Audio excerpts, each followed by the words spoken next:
Rana jewellers, খাঁটি সোনা সঠিক দাম। মৌসুমী, বাগডাঙ্গা বাজার, হাই স্কুলের পাশে। ফোন নম্বর 9609196868। আর জুয়েলার্স, রূপ থাকলে ধরে দেয়, না থাকলে গড়ে দেয়।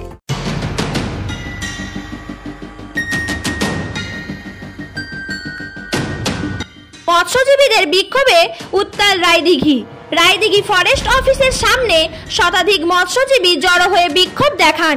তাদের দাবি, ইংরেজ আমলের এক আইন অন্যায়ভাবে এখন জারি করা হচ্ছে। এর ফলে লক্ষ লক্ষ মৎস্যজীবী তাদের জীবিকা হারাবেন।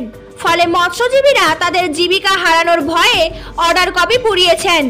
রায়দিঘি থেকে আন্দোলন শুরু হওয়ার পর আগামীকাল নামখানা, পাথর প্রতিমা ও ডায়মন্ড হারবার হয়ে গোটা জেলা জুড়ে চলবে।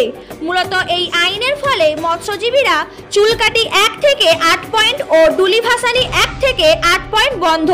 বাকি সুন্দরবন কোর এরিয়ায় মাছ ধরা বন্ধ। ফলে আর কোথাও মাছ ধরতে পারবেন না তারা।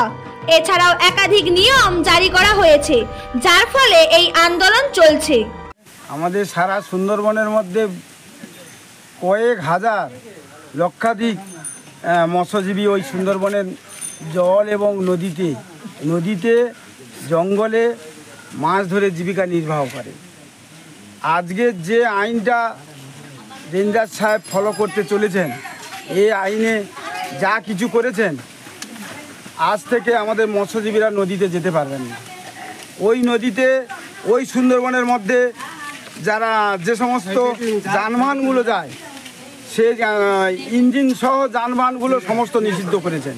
যদি ওরা আমাদেরকে নিষিদ্ধ করে থাকেন, তাহলে টুরিস্ট বোটগুলোকেও তাদেরকে খোলা রেখেছেন। তারা যাচ্ছে কী করে? যে রেঞ্জার সাহেব আজকে আইন পাস করছেন, সেই রেঞ্জার সাহেব কী করে লয় নিয়ে ওখানে গিয়ে বাঘের ঘুম নিদ্রা সমস্ত শেষ করে দেয়? তাহলে যত কি অন্যায় মৎস্যজীবীরা করছে, যত কি সব কিছু কি মৎস্যজীবীর দায়? তা নয়, ভিতর থেকে ইস্যু আছে।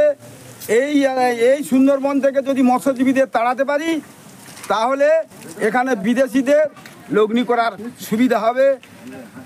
এটাই মনে হয় সরকার এই নীতিটা যার জন্য চালু করে দিয়েছেন, মৎস্যজীবীদের বিতাড়িত করার জন্য। রায়দিঘি থেকে প্রান্তিক বাংলা নিউজ টিম।